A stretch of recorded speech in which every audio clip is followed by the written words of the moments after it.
Filipino Expo. Let's go.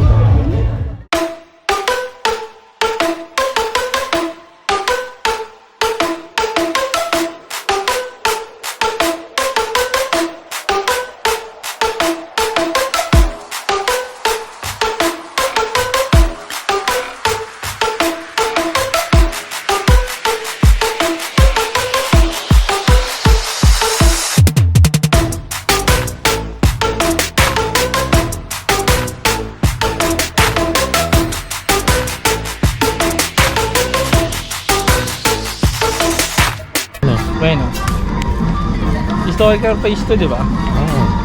Anong history nito? Kasi nung time na 1868. Yan, 1868. Yung mga Hapon, wala pang kotse dati nung time na yun. Ah. Panoorin mo nyo muna to. Yes.